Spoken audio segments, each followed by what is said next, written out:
Hi, everyone, and welcome to another episode of Unpacking Possibility. I'm your host, Traci Stein, and as always, I am so excited to be here with you today. So, you've probably noticed that the theme of this podcast really is meeting interesting people and learning about their aha moments that led them to make some sort of choice that changed their lives for the better. They share what they've learned with us so that we can learn to feel better, do better, and just live better in general. And who doesn't want that?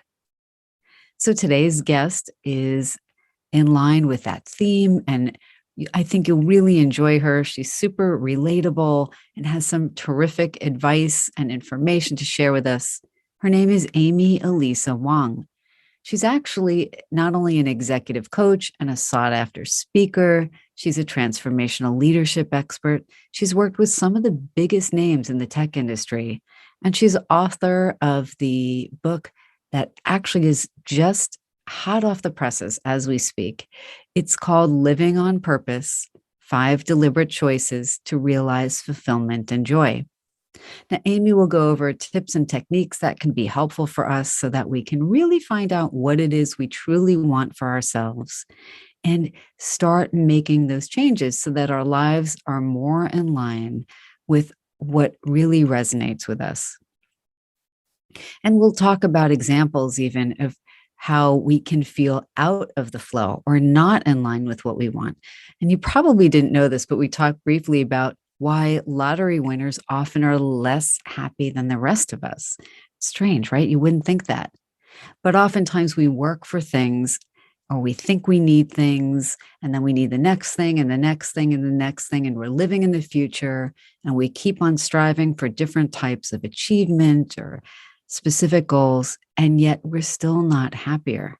So Amy will explain why and what we can do to really align with what we truly want for ourselves, what will make us feel the most fulfilled and joyful.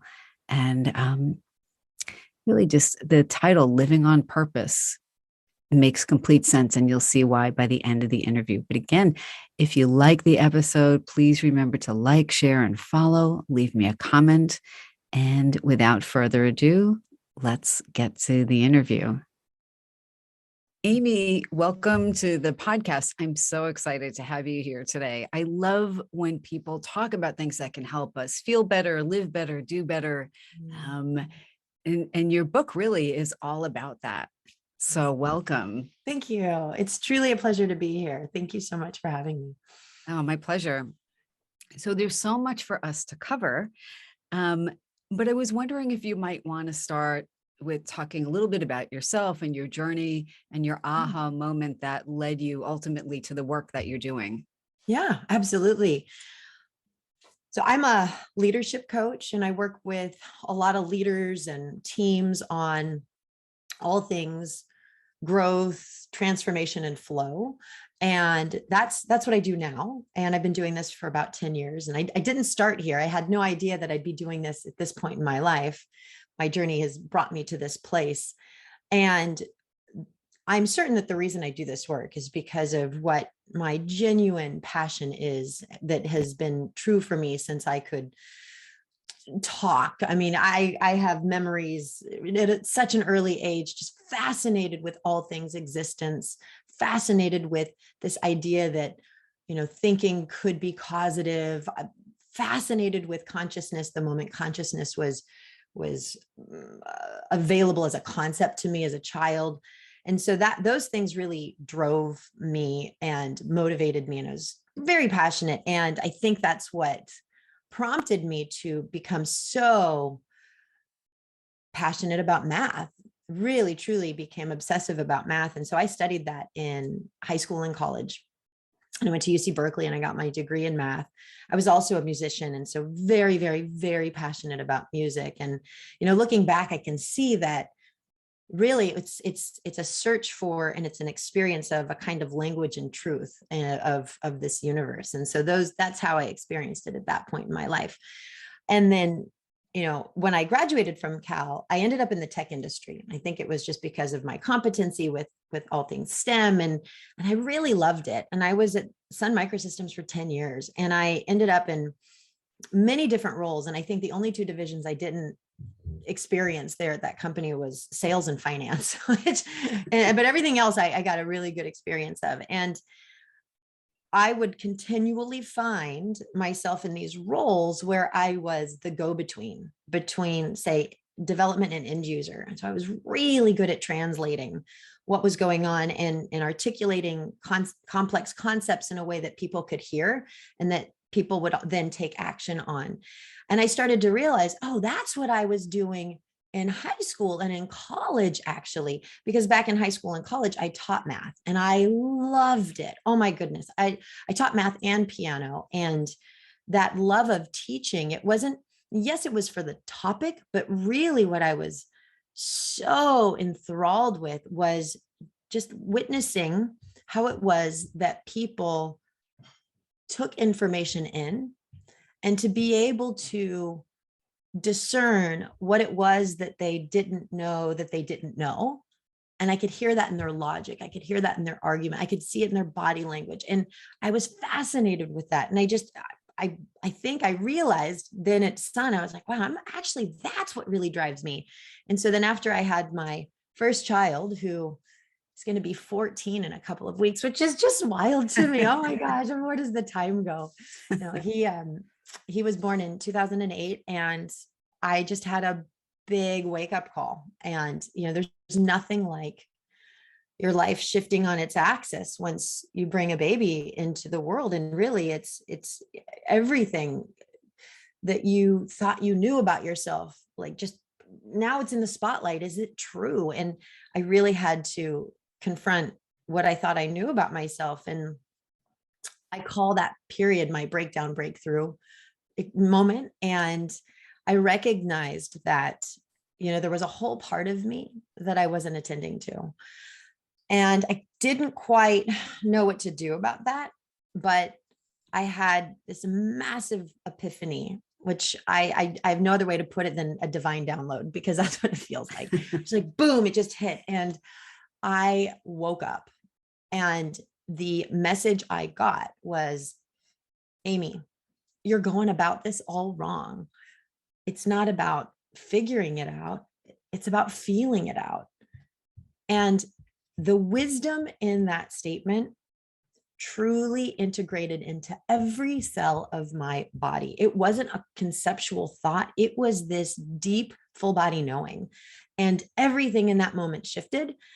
And I saw that, oh my gosh, what we're after is a feeling, not a thing, a feeling, not a title, a feeling, not an amount of money. And so if it's a feeling that we're after, that we genuinely want, then why not follow the feeling, what feels right, what feels good? And so that's when I committed to navigating purely by inspiration. And it led me to, very quickly, almost somewhat, it's really wild how quickly life just took off on this path of least resistance and into the path of most fulfillment. And I found the topic of transpersonal psychology, and whoa, that feeling, I was like, oh my goodness, I have to study this. I have to study it. My sweet husband was like, what are you going to do with this, Amy? And I'm like, I don't know. I just have to study this. He's like, are you licensed for anything? And I'm like, nope, I just need to go study this. And so I got my master's in transpersonal psychology, and it just, everything just clicked. And little did I know, and this is the beautiful thing about inspiration. It always tends to come to fruition after the fact, but little did I know that math and something like transpersonal psychology together lend itself perfectly to this field of coaching. And so coaching found me in 2010. And so now I've been doing this for over 10 years. And it is, I'll tell you, I live a miracle every single day to be able to do this work. It's such an interesting journey that you're talking about, because on the one hand, you've, certainly, done this fantastic, educational journey, and You've put your logical brain to great use and you were very successful there. So it's counterintuitive to most people. It's quite intuitive what you tapped into, right? But Yeah. to make that shift, and you talk a lot in the book about that you, by feeling your way through, you get all of the extra kind of noise out of the way so that you actually can live a life that feels very fulfilling. Yes. Because it would have made sense for somebody to say, what are you thinking?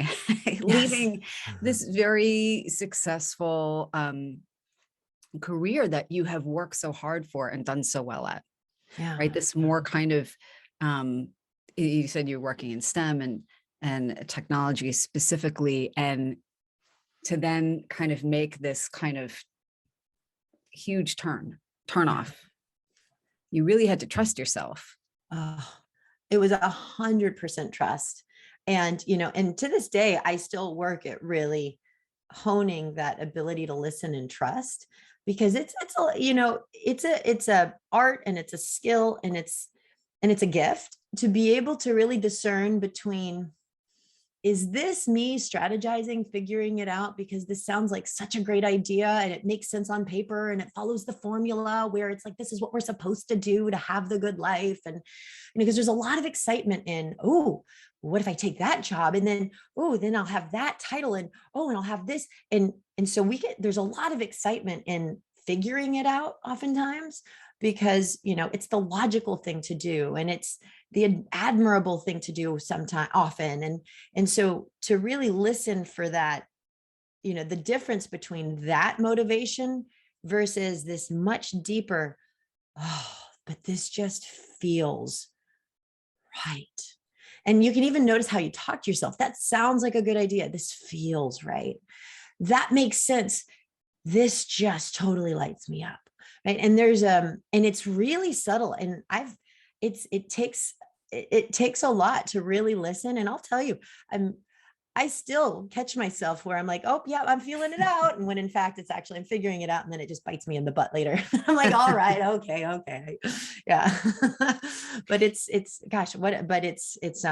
enthralling though, to be able to listen to that part inside.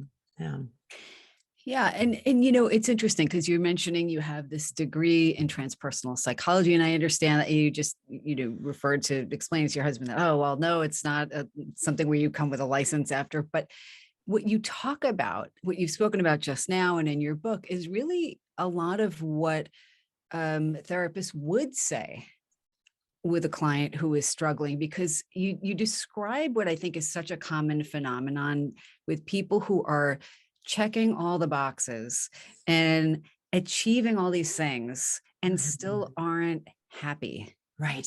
And in fact, you use one example I think is just great about lottery winners and how much less happy they can be when they've achieved this thing that everybody would say, wouldn't that be amazing? Right. Same thing with getting a degree or getting a high paying job or making a certain amount of money. Yeah. So talk a little bit more about that, how you discovered that for yourself. Yeah, absolutely. Well, I thought a lot about this when I was going through this transition about what is it that motivates us? Why is it that we do what we do? Why is it that we reach for what we reach for? And, when are we ever taught how to navigate this? And really, when you take a step back and you look at how we're conditioned, and what it means to be a developing human in our society, you look at our educational system and you say, okay, well, we start in preschool and then in kindergarten, and we're told do these things, and then you get a grade, and then you get the accolades, and then it's this, and then it's that, and then pretty soon you're on this, do what you're told, get a good grade, and then it's all going to work out. And so then the whole narrative is, if you do right, if you do what you're told, if you do it right and you get the good grade, then you get into the good college, and then you'll get a good job, and then you'll get the high paying job, and then you'll get lots of money, and then you'll be happy. And it's not that we really say it that way, but we do say it that way. And that's everything that we are up to in those years. And it's largely driven by the word should. You should go do this. This is what you should do. And, I talk about should in my book because I think I genuinely believe that should is the worst word in the English language, because it represents such a false reality that there's some objective standard out there that if you follow that, the should reality, then you're going to live the good life. But that doesn't exist. And then we hold ourselves hostage to that. I mean, it's just wild. But we get so used to this that I think we deaden that ability to really listen. And so we put all of that trust in a system outside of ourselves that, okay, this is what's supposed to make me happy. And because now we witness what's going on around us and who's doing what. No, this is great. And now with social media, it's okay, well, I got to do that. Maybe I got to do that. Maybe I got to achieve that. And so we enter into what I call the conditional roller coaster. And it's the unwinnable quest where we're on this roller coaster of conditions where it's, well, let me just get this next thing. And let me just get this next thing. And let me just get this next thing. And then I'll feel at peace. And the thing is, it's just in that constant searching, we never, ever, ever, ever find peace. And there's so much to this conversation because it's in the nature of conditions themselves, right? So if we're saying, I need a condition in order to feel true peace, right? Then that our power is now outside of us. And the weird thing about conditions is if I need a certain condition to feel a certain way, well, for that condition to be in existence, I have to see the condition that's the opposite of that in order for this to be obvious. So, but if I see the condition that's opposite of that, that's going to make me feel not great. And so it's just this really interesting, again, unwinnable quest we enter into that's really exhausting. And for most professional folks who are ambitious, who are hyperachieving, who are goal-oriented, who are somewhat self-aware, I mean, we get trapped in this. And then we wonder, like, what is it going to take? What is it going to take to truly feel inner peace? And, it's, and then the false narrative is it's the next set of conditions. It's the promotion. It's when you finally run your own business. It's when you retire. And so it's something all of us are really used to practicing, and waking up to that is the big opportunity. I'm laughing to myself as you're talking about this, not only because it is so universal, and I do think it's going to resonate with everyone, but you use very entertaining quotes that kind of get your point across even deeper. So I should you not. Don't let anyone should on you. And for anyone listening who's horrified, SHOULD, but, and we should on ourselves all the time. And, I'm going to tell me if this ties in well, because you also talk about things like imposter syndrome, right? Getting all these things, feeling like I'm not enough, not even just like it's not enough. Right. I mean, imposter syndrome it's a fancy way of just saying it's a moment in time when we're entertaining this idea of self-lack, that we are not enough to receive the inherent worthiness and belonging, and that really is what it means to be human. And it's a really awful feeling. And you know what? It is so common. It is so common. And nobody likes to talk about it because oftentimes they think they're the only ones that contend with this feeling. And so that's something I focus on a lot with leaders and with professional folks. It's just how prevalent this is. And it's, that's a big conversation right there too. So interesting. I feel like sometimes things are really just in the air, and you're absolutely right. Even super accomplished people who from the outside look like they have everything going on can have that feeling of, am I enough? And a few weeks ago, I had on Dr. Mario Bouquet, who actually was one of my former students and now is a social media mental health influencer. Wow. And she's beautiful, and she has like followers in the hundreds of thousands. So she's achieved things that most people in mental health specifically don't. But she was talking about being in school and feeling this sense of imposter syndrome as well. And I remember thinking, this is somebody I know, and I would not have thought that. And objectively, most people wouldn't think that. And you've actually worked with some huge names in tech and in other industries. And here you're saying people can get, to the top of the corporate food chain and still have that feeling. It's, I mean, and you would be so shocked to hear about what that inner dialogue here sounds like, because it just feels so, yes, it is so prevalent. And again, we're not talking about it because there's this subtle sense of shame, like, I shouldn't be feeling this because they're okay, but I'm not. And it's fascinating. It is fascinating. It's a huge part of the transformative work, because really what this is pointing to, it's the relationship we have with ourselves. That's it.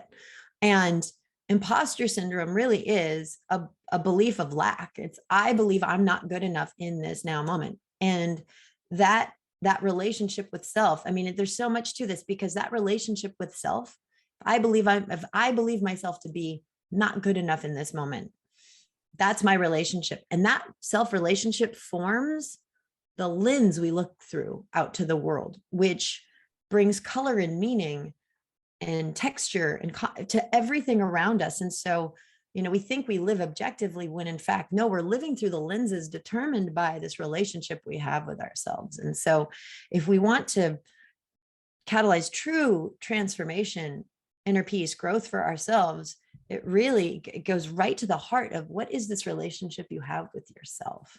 And there's, again, it's for any of us that want to do good in the world, that are ambitious, that have dreams and desires to make the world a better place, and we have to work with others, you're going to bump up against these ideas. Oh my gosh, well, they're great, maybe I'm not. And so it's common, but to be able to look at this with full awareness and say, and it's just telling me something important about how I'm relating to myself, instead of feeling bad about it. I mean, it's an amazing opportunity. It's an amazing opportunity, but it starts with really just seeing it for what it is, and then being willing to talk about it. Such a great bunch of points, because what most of us do is we flee bad feelings. And in fact, in your book, you talk about ways that resistance shows up. I'm wondering if you want to talk a little bit about that. Yeah. Well, resistance. So I call this, inner opposition is that it's like an imposter syndrome. It's this feeling that we don't feel good enough on the inside, that I don't belong, I'm not worthy, I'm not good enough, I'm not smart enough, I'm not whatever flavor it might take on. But it's this self belief of lack. And that right there, is a feeling. And you know what that feeling feels like. Have you ever had that? I don't know of anyone who hasn't ever had that right? feeling. Yeah. Yeah. And like when you ask yourself, like, what does it feel like? It feels like this hollow, kind of gutted, like, and it can feel overwhelming, but it's really subtle. And, what I talk about in the book is I've made a couple of connections about our neurobiology, and as it pertains to, what it means to survive and thrive as a human. And what we're not talking about, as much as I wish we were as humans, is this very real reality around rejection. Rejection is a fascinating topic to me that, again, I wish we were spending more time on this. And that's really why I wrote this book, because I find this to be so fascinating, that rejection as an experience registers as physical pain in the brain, which is unlike any other emotion. And when you really take a step back and look at the bigger picture, us as humans, when we're born hardwired to survive. And we are utterly dependent on our caregiver for the first couple of years of life. So when you think about the brain trying to keep you alive, the brain knows that, wow, well, if you're going to stay alive, you better get accepted by your caregiver. And so rejection to the brain is death. And that wiring doesn't change from birth until you pass on. And so you have to ask, like, well, what are the implications of this wiring that we have? And we know, and we, it's I think it's pretty common knowledge that we're hardwired to be in connection with one another. We're social beings. We're hardwired for this connection and belonging. But we don't really talk about the flip side. Well, why? Well, it's because rejection is so triggering for us that it's painful. And so on a non-conscious level, we're doing whatever we can to avoid it. And that's what's fascinating to me, is the fact that it's on a non-conscious level. We're doing whatever we can to avoid it. So that's why negative judgment is something we do everything we can to avoid. And humiliation and getting, hearing a no, putting ourselves out there. We're so hard on ourselves about, oh gosh, well, I was turned down, or I didn't want the no, or, oh, and I had the negative feedback. And there's so much in that. We have a visceral response to these things. And it's because it maps to this experience of rejection that on a non-conscious level, we're avoiding, like we avoid tigers and people with sharp knives. And so this is interesting because, well, now we tie in, well, what's this inner opposition about? Well, if I want to ensure that I am accepted by others, because that's life, because rejection is death, then I better do whatever I can to stay in good graces. And so in order to stay in good graces, I got to look out for the things in which I wouldn't be in good graces with others. So in order to do that, well, gosh, if I take on this idea that I'm not good enough, okay, well, then at least I can avoid certain situations in which might be super triggering, and I can prove myself in other situations. So it's a really interesting roundabout way we approach trying to stay safe. And I think that this is such a universal experience for most of us, that we take these negative self-beliefs on in order to stay safe from rejection, which is a little wonky when you think about it, but it's a fascinating predicament. And it's happening everywhere, at every level of any industry. It's happening everywhere. Yeah. Oh, and it's so important that you're talking about that. Everything that you've said makes perfect sense. And, I was thinking back to in the book where you talk about some of the ways we kind of deal with that, where we don't realize that's what we're doing, but where we like avoid pain or channel our pain into something else by being really negative about other people, or procrastinating and things like that. And what you're saying is I think you're guiding people to kind of get in touch with their feelings, feel the reason why they want to do something.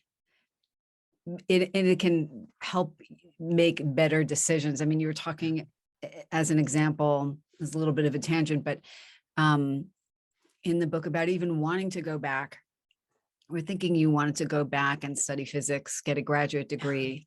And what you realize is that when you tuned into the feeling, as much as it would have been, there are certain kind of sexy things about, getting another graduate degree, and something that most people are like, wow, that sounds really hard and impressive. And, it actually takes quite a lot more self-awareness and courage to say, I can do that, but I don't think that's actually what that's all about for me. And you actually pursued a different path that resonated with you so much more, because you didn't use achievement to avoid certain feelings or to gain approval, because that's the kind of conventional way we might just go about learning. And you learned on your own, and you studied something that maybe fewer people would be as familiar with, transpersonal psychology. And here, look at where it's brought you. Yes. Oh, thank you for, mentioning that, acknowledging that, because that's absolutely right. And I love how you kind of tied that into this bigger topic here of inner opposition and rejection, because, on the surface, navigating via strategy versus feeling, it's like, well, how does this idea of inner opposition play in? And I love how you bring this in, because, at that moment, so this was, Aiden's an infant, and I'm committed to following my inspiration. And by following my inspiration, I'm continually reading these physics books. And, the upside, having studied math, all things quantum physics, and those books make a lot of sense to me. And I really like them. And so I'm reading them and I'm diving into it, and I get this idea, oh my gosh, I get it. I was actually meant to study physics. I'm going to go back and get my PhD in quantum mechanics. Oh my gosh, this makes so much sense. Okay, I see why I studied math in order to do this, so I could go do that. And I got super excited about that idea. And I'm sitting there and all the energy starts running, but I could tell, and I didn't totally want to acknowledge it right off the bat, but I could tell it was really frenzied up here in my head. And what that was telling me, that I can see so clearly now, was the achievement part of me saying, ooh, if you do this, you're going to look really good. This is going to be a great feather in your cap, get a PhD in physics. Like, wow, this is going to be awesome. And so it was that part of me that wanted to prove, because all of us have this part of us that wants to prove, to stay in the game, because if we can prove ourselves worthy, then that's going to ensure our survival. And so that part of me that was really like, ooh, this is a great way of ensuring acceptance and belonging. And by the way, you like the topic, but I could tell, just because of how it was up here. And if anyone's listening, and I'm referencing my head, it's like, it's up here above my shoulders is the energy. It's not in my heart. And I really had to be honest with myself. And I thought, and I can tell by how I'm saying, as much as this sounds like a good idea, it doesn't feel like the path. And so it really took a lot of humility to say, you know what, I'm not going to do that. And it felt like I was disappointing myself on some level, but I had to leap so deep into the realm of trust. Like, okay, that's fine. But I know if I'm going to trust that something better is coming along, it's not this. Yeah. But I had to get away from needing to prove myself safe. It's really huge. And I'm just looking at my list of a million questions and things for you. I want to segue for a moment into another topic that you touch on. That's of the importance of intention, interconnectivity, and synchronicity. Mm-hmm. And I really loved that for a million reasons. And we don't shy away from that here on this podcast, those types of topics here on this podcast. So it's especially exciting. Yeah. And you talk about interesting synchronicities that you had and how people can recognize theirs. But what I love about the fact that you included that is the picture, and I think that's what you've been saying all along, is the picture is so much bigger than any of the things going on for us in our daily lives in any given moment. It's not just the little silos that we think of ourselves in. That's right. I wonder if you can talk a little bit more about what led you to think about things in terms of synchronicity and interconnectivity. Sure. Oh my goodness. Now there's so much to this amazing conversation. What's coming up for me right now is when I was about 5 years old, I maybe 5, I was very young. And I remember being in the backyard and I was just mesmerized by ants. I was watching these ants on an anthill in our backyard. And I think it must have been a transcendent experience, because I truly had this moment where I genuinely felt one with all of existence. And here I'm very quite young, but I think it was just having been in this somewhat, I don't want to say hypnotic state, but just watching these ants. And I was totally in this thinking of, what is their experience like? What is this as I'm watching them, with my awareness watching them, with their awareness, and it like zoomed out. And I saw this very holographic, somewhat nature of the universe. And it was truly, truly splendid. And it was then that it hit me on a full body knowing, not a concept, that there is so much more going on here than we could even try to capture or understand. And I think that's when I stepped into this very deep trust that there's something bigger and it's okay. And it didn't feel religious. It wasn't like, oh, when there's this thing called God. It was more of this an appreciation of the unfathomable nature of existence that we are living. And I saw and I experienced just how narrow and tiny, but important my point of perspective was. And so nothing but gratitude and appreciation. And I think that set the stage for recognizing that there's going to be stuff happening that I'm not going to be able to make sense of. And so if that's the case, then my job is to just appreciate and experience awe and wonder. And having decided to really witness this with appreciate the joys and the synchronicities, we can call them coincidences in life.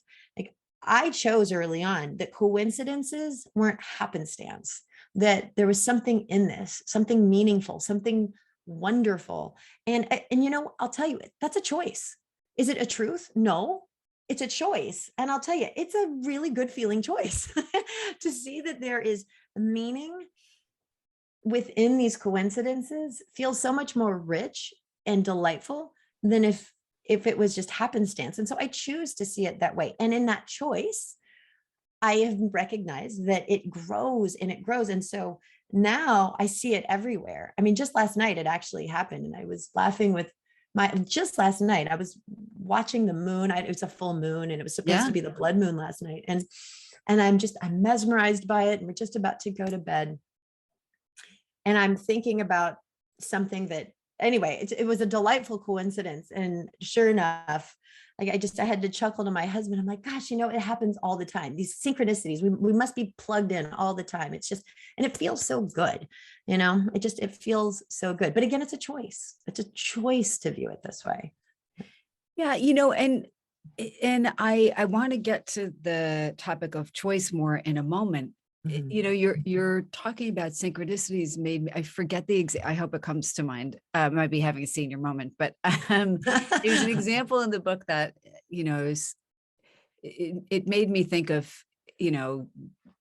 the various synchronicities I've had. I'm going to give you an example because the example in your book reminded me of this. And I remember this has to be like 10 plus, maybe 15 years ago. I was talking to somebody. I was in, downtown Manhattan, I think on like 19th Street or something. And this woman I knew, hadn't seen in a million years, had no contact with, popped into my mind. And she was significant in that we'd worked together. And, I had very fond memories of her. And I brought her up out of nowhere. Mm-hmm. I go out onto the street. And again, I'm way downtown in Manhattan. And this person worked up at 168th Street, farther west. And for people who aren't Manhattan people, like that might sound like, well, what's the big deal? But, this would have taken like an hour subway commute and some walking and whatever. And I literally got out of the building, walked out of the lobby, and this person passed me on the street and we stopped. And it had been years since I'd seen her or spoken with her. And I mean, that's quite a coincidence. Yeah. The synchronicity part is thinking like, is there some greater meaning to this, to this coming up in this interaction? And, there's lots of different ways to look at it. But what I think is nice about how you wrote about it in the book is that it's actually it's not only okay, but important for people to start paying attention, because it's like, when you were talking in the book about your own journey, I was thinking, oh, you're stepping into the flow. Yeah. It sounds like you're really encouraging people to step into the flow, pay attention to what they notice in their thoughts and their feelings in the world around them. And as they do, and as it sounds like this happened for you, things just started to align. Magically. Yeah. Because I mean, almost comically. Yeah. Yeah. Because, I'm thinking, I'm going back to your physics moment for a second, because you would have had one kind of path, and that would have been a perfectly wonderful path if you had pursued that PhD in physics. Yeah. I don't think there's many wrong paths, but by choosing this very non-traditional path that resonated with you and paying attention to what you noticed and you're coming into your awareness, you actually have reached, I would say, far more people with your work and made possibly a bigger difference. I don't know. Oh, but I love that so much. Yes. So I think you were stepping into the flow. And when you talk about synchronicity, that's what that makes me think of. So, again, hats off to you, because most of us, that's been trained out of us by the time we reach adulthood. That's right. Oh, I love how you say this. And yes, and that is stepping into the flow is the opposite of following the formula, right? And I reference this a couple of times, but we're trained to follow that formula. Do what you're told and do it right and get the good grades. And we train ourselves away from listening to what feels good. And we are convincing ourselves to do what we think is right. And but when we start to really listen for what feels good, then all of a sudden the world around us starts to illuminate, like it lights up, and we start to see things we wouldn't normally see. And so these coincidences, these amazing, delightful synchronicities start to emerge. And if you pay attention to them and you really honor that and follow it, it is truly the path of least resistance to the most abundance. And this is when I say it's almost comical how just delightful the flow and where it will end up taking you. I'll tell you, when I made the commitment to feel it out and not figure it out and really step into this wisdom, I mean, the synchronicity after synchronicity after synchronicity, I mean, it was just mind blowing. It still happens almost on a daily basis. It's today, not at a massive degree, but it's a way of navigating, and it just feels so good. I love that. I love that. Yeah. You talk about 5 distinct choices to help people feel free and whole and at peace. And you've been talking about choice. It's been a thread woven through our conversation. I'm wondering if you want to talk about some of those choices and how that ties into living on purpose, which really is not only the title of your book, but the essence of what you've been really encouraging people to understand. Yeah, absolutely. The book captures 5 deliberate choices. You can also consider them as perceptual shifts that we choose to make in order to step into our own authentic life and living. It's a way of living our best authentic life. And what these choices are, it's as a collection, they work amazingly. On their own, they are fantastic. In the book, I present it in a bit of a logical order where it kind of builds on each other, but we could start at any step and it kind of all works out. But the way I present it, it kind of builds and makes more logical sense. See, that's the math major in me. I'm like, let me present some logic here so it's easier to understand. And so, the first choice is to feel it out. Don't figure it out. So everything that we've been talking about here, it's about getting off this conditioned way of going about life, trying to achieve happiness by attaining a thing. And what is that? And so the moment you really integrate the wisdom in that and you start to navigate via feeling and synchronicity and insight and inspiration, then all of a sudden you start to realize, and the second choice is, there is no way things should be, right? And so when you recognize there is no way things should be, like, wait a minute, okay, so then that formula is false. And there's so much in that conversation. So this is where the big word should pops up in this choice. There is no way things should be. Like this idea that there's an objective world out there we have to align to, it doesn't exist, but yet we hold ourselves hostage to that. So when we wake up to, okay, wait a minute, if there is no way things should be, then there's just the way things are. And then there's the way I want them, but it's just the way that they are. So I touch upon the nature of resistance and how when we push against reality, it actually keeps us negative. And there's just, again, so much there. And then once you really start to see there is no way things should be, then it's much easier to step into this trust that it's always working out for you.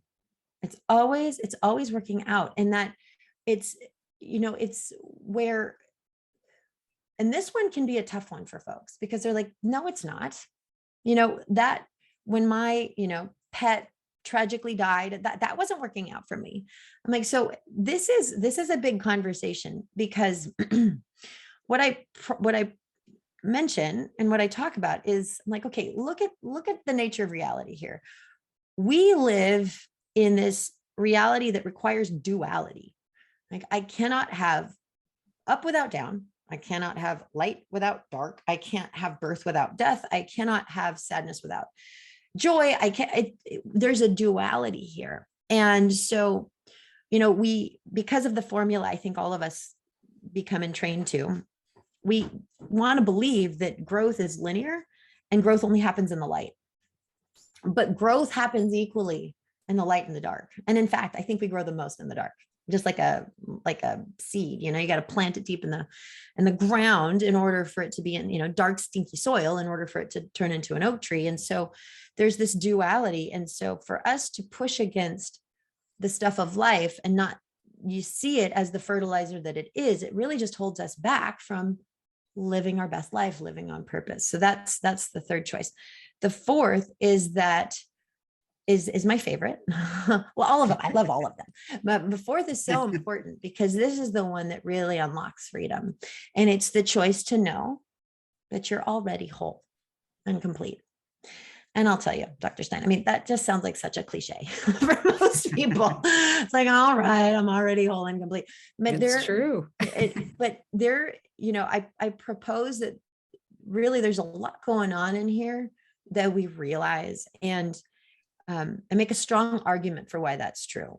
And the moment, and here's the thing, you just have to choose to know that that's true, because the moment you try to prove it, you're never going to reach it, because that's that whole thing we're talking about, conditions. That's where the fifth choice comes in, which is you have to choose to know, not believe your worth.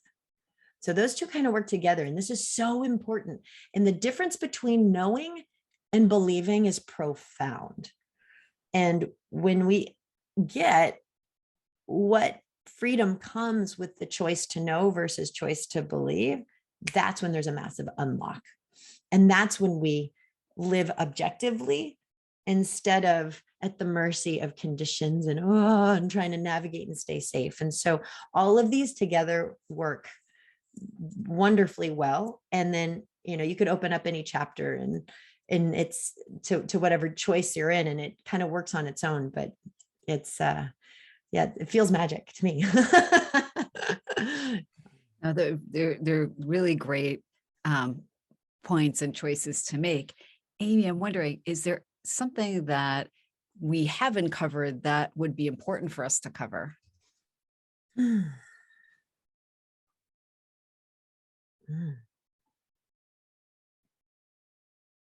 So I know there's a lot in your book.